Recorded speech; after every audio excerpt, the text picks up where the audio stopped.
I'm Alex. From what page are you on? And today I am interviewing Oly from Oly Bliss. And Oly, I was saying, you also say something very specific when you start your videos as well about book draw. So if you don't mind giving a rundown of what book draw is and why you do it. Sure.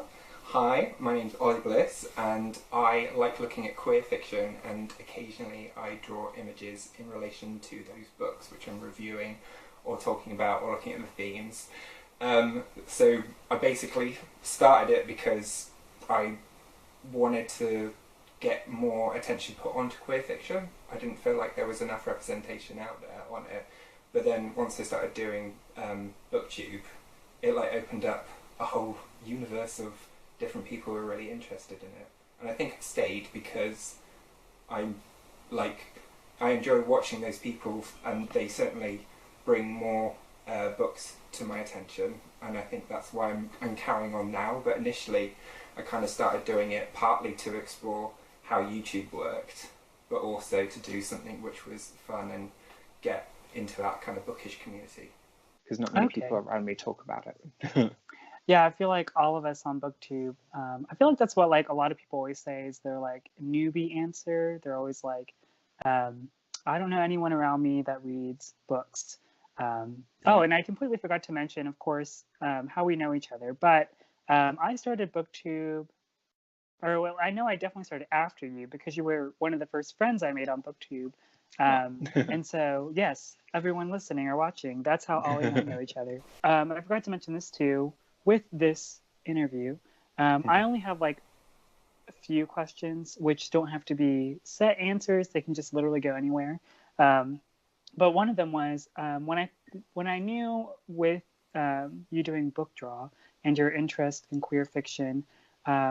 One part of it I wanted to ask is what booktubers, maybe specifically, did you watch that sort of also talk about queer fiction that made you interested in booktube possibly?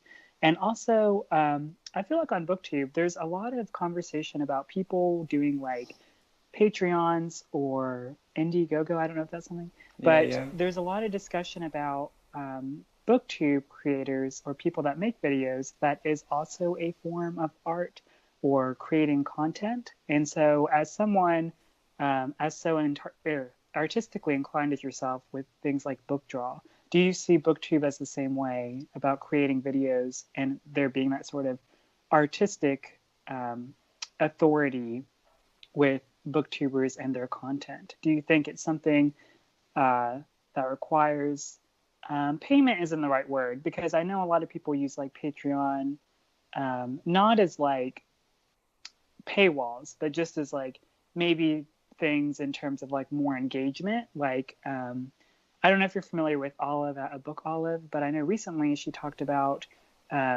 she wanted to start doing something where if you give her $1, I think on Patreon, you can go vote for what she reads next or something. That's very like to my memory. That's not word for word. Mm-hmm. So what do you think of all of that? Like the Patreon stuff, creating content, and then also who did you start watching that sort of inspired your own dialogue on BookTube? Okay, cool.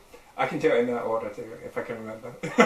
So, with like Patreon and all of those type of ways of using BookDraw or YouTube, I think it's fine. I think it really depends on your motives. Like, why are you uploading material? And for, like, because I've got a full-time job, and this is a nice kind of creative release from that job for me now. And I'm not trying to actively do it to build up like my own brand and become a channel full-time. And I can understand if that's something that you're trying to move towards, and it makes sense to try and get a bit of a donation back, because we do. I mean, I don't know about you, but like it takes time to edit, and it also takes time to put things together, and you're constant reading and looking out, and actually like just maintaining contact with other booktubers is exhausting. Like I had a proper like close down period in like from November, December, just because I was just like, I need a break from everything.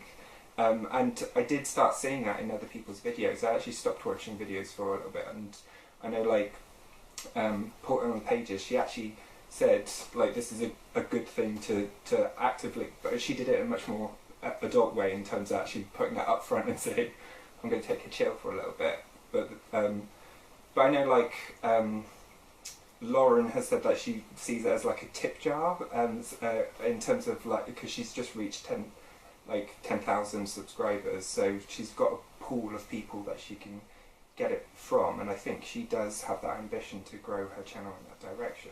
So I do see that, and I think that's like, well, we invest so much of ourselves in these things, why not try and get some reward from it? And if people value that and are willing to, no one's forcing a gun to their head to actually give them some money, and Right. if they feel it's valuable, then why not? Like I think that's fair in a lot of ways. I don't know. How do you feel?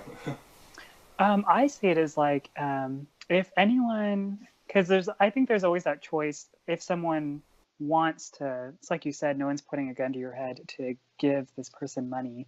I think people, when they find out that they're creators that they like, maybe start things like Patreon. The only hesitance I've seen from people in comments of people that do it, not even with booktube channels, but like I also watch like gaming channels and stuff.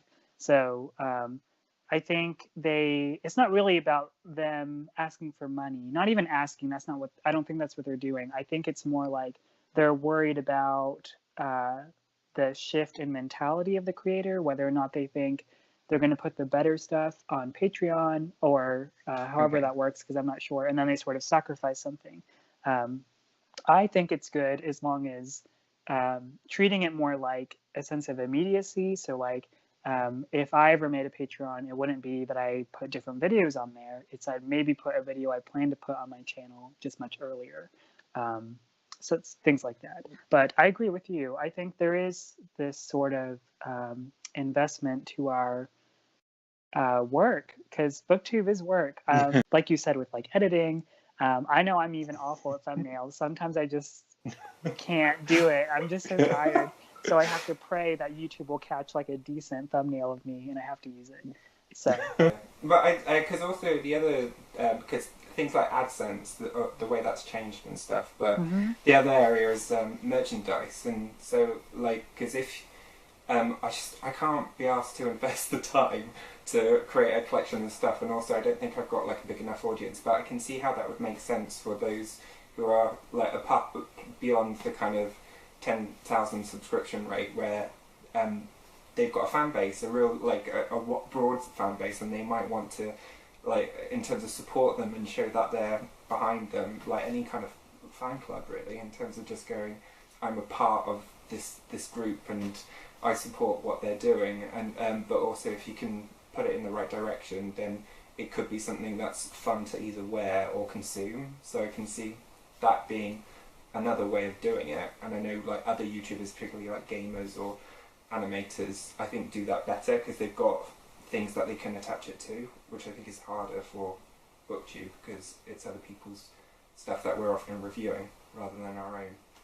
yeah, that's true. There's this weird, because technically speaking, I always imagine like whenever I do a book review or something, it's not really my subscribers that are maybe watching this. I always picture it as like this sophomore in high school that didn't do a paper and they're trying to really quickly find what I say about a book online. I know for me, at least, like channels wise, because I know this was like a two-parter question I asked you. For me, it was whenever I watched channels like Ashley at Climb the Stacks, where I realized there's a difference between, for me, reading a book I liked and then also communicating what I liked about it in a really concise way.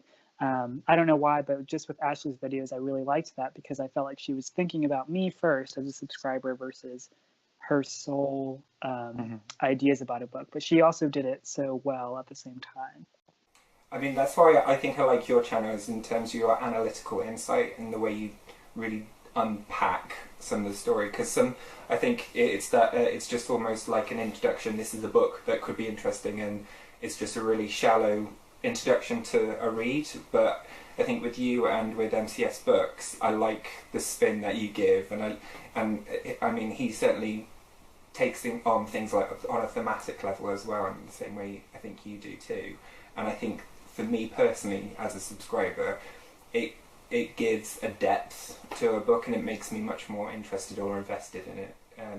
Whereas some of the kind of overview books, I like wrap-ups because they're consumable and they just give you that quick like flavour of a book. But if I want to spend time watching someone, I like it when they go into a bit more detail too. Mm-hmm. I don't know, different moods, different times. Yeah, Matt, MCS Books, especially his visual elements to me, how he edits his videos, it's wonderful, because then whenever I do this all the time with booktubers, but if I think of a certain book, I think of the booktuber more than I think that I'm actually engaging with the book, which is weird, because it reminds me that I recently watched your best reads of 2018 video, I think, and I think you're number one, which I may have heard it initially on your channel, or maybe somewhere else, but it's definitely something I want to read. I think it was Let's Talk About Love by Claire Kahn. Is that right? Yeah. Yeah, that's, if you don't mind briefly saying what that book's about. And I feel like a lot of people wonder this, but like, how do you decide, especially thinking yearly, what is a number one book? And how do you think, well, I'll just let you answer that question first. For me, it's just on that gut feeling, or in terms of what has stayed with me. I think staying with you over a passage of time is really important, because there are a lot of good like books out there, but how many books do you kind of refer back to, and how many times do you kind of use aspects of the material in your life with other people, where you kind of go, oh yeah, they discussed this in this book and this is happening in front of my eyes and stuff. And I think that's why so Let's Talk About Love is about a girl called Alice, who is a librarian. She's just come out of a relationship with a woman, and she forms this crush on this guy. And the kind of issue for her that she's exploring within the book is that she knows that she's asexual, but she has romantic feelings towards other people, and she becomes very interested in this guy, and she wants to take it further, but she's nervous about letting him into her life, what that means for the pair of them. But alongside that, it's about her exploring her role with her friends, because they're both in a longer term relationship. They're about to break off from away from each other, and what does their relationship look like in future. She's also exploring her sexual identity with her therapist, and all those things kind of collide together. What I liked about it was just her openness in that exploration, but also a kind of maturity that she has in her own integrity, where she's like, it's valid for me to feel this way. It might not be the same as others. And actually, I think in terms of best of, because I remember you talking about Jane Eyre in terms of agency, and I think it's the agency actually in this story that she has, that she's actually not following like normative values in terms of her sexual desire towards other people. She knows what she thinks and feels, and she knows it's different, but she knows that pardon me, she's allowed to as well. I feel like with those books in particular, people find it harder to separate the writer and then the work in question. Which, now that I think about it, because Let's Talk About Love being nonfiction, do you think there's more? Do you think, I guess, like if someone were to be looking for, wow, I want to read something with similar themes in the LGBTQ plus sphere, do you think it'd be better to go the nonfiction route to get that real personal experience, or do you think it's just as important to read something fictionalized about those themes? I think it depends if you're a reader first off, isn't it, I suppose, because like I think the great thing about fiction is storytelling, and people I think will buy into drama and it being relatable in a different way, and maybe a bit safer in that it's fictionalized. I think non-fiction can also be quite dry.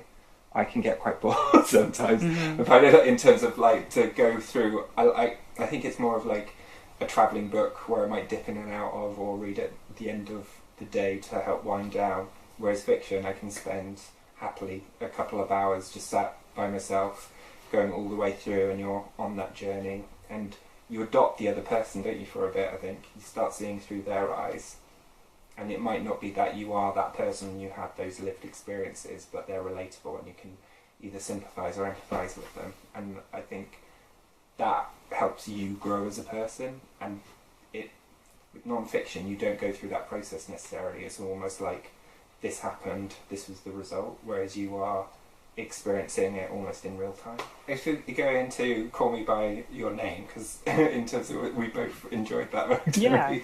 and like I felt like I was 16 again reading that book, and like where you have those really extreme first time emotions which you don't know what to deal with, don't know how to deal with, or don't know where they're coming from, but they're really powerful, really strong, and just the way that it was so rawly articulated in that, and you felt like I had felt exactly like that, where it was all consuming, and I haven't like either previously or since read anything that described that infatuation with someone so well. Yeah, I feel like Call Me By Your Name is a great example, because I feel like what I think the book does so well, or the story in general, is articulate that sort of, like you said, infatuation or the sense of first love. Some stories with LGBTQ plus themes, there's a sense of secrecy in them, and then it becomes more about a secret love than like a genuine first open one. And for me, when I read Call Me By Your Name, I thought it was less about that and more about finally getting to like how complicated relationships are between Elio and Oliver.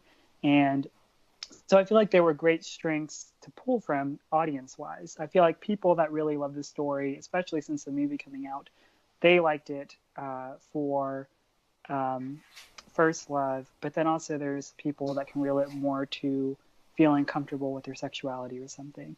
With themes like that, I think, especially because I feel like people's, I like to call them gateway drug books, are often in school. So I feel like books like Call Me By Your Name wouldn't really be taught in schools. And now that I think about it, I can't really think of a lot of books with LGBTQ themes that are taught, or at least where I live in the States. I guess if I were to ask any, like, a final thing, air quote, really it's, what is a question that you would like to ask the next interviewee, or me to ask them? This can be any booktuber as well, isn't it? Yeah, I don't really know who's going to be next, but my next victim. But yeah. That's actually very tricky when it's kind of open. It's like the new booktuber tag or something, isn't it? What's the biggest learning curve for you, I think? Because that's really helpful, especially for new starters on BookTube. Like, there are so many different things that you pick up and learn over time, and it's only through the experience of doing it. But what has been their biggest thing that they've learned or changed during their time on their channel? Okay, what would you say is yours? I'm assuming, if asking that question. There is something. I think things like it's all the technical stuff for me personally, which I still don't feel like I've got down. Like lighting, because in Manchester it's constant grey sky, right? And sound. I always feel like half the time I get it right, half the time I don't, and it's only when it's up and crackling or doing things where I'm like, oh god, that's still not right. So it's those type of things. And I don't know, what do you feel about like long or short videos really? Like, because sometimes I love them, sometimes I'm like, oh, it's like another 10 minutes of it. Yeah, that's interesting. For me, like my videos, I prefer them to be shorter because I hate hearing the sound of my own voice. But there are other people who I would love like long videos. I'm like, all right, let me get my coffee and like a blanket and then I'm ready. I don't think that's one that's easily solved. I think it's different times, different moods, isn't it? Like mood reading. That's true. Yeah. I think that's the perfect way to describe it. Well, thank you, Ollie. Hopefully you enjoyed this as much as I did. But alrighty then. Everyone, this is Ollie at Oly Bliss. Please check out his channel. He's amazing. And as always, I will see you next time, and thanks for watching. So, thank you, Ollie, again. Thank you. Bye. Bye.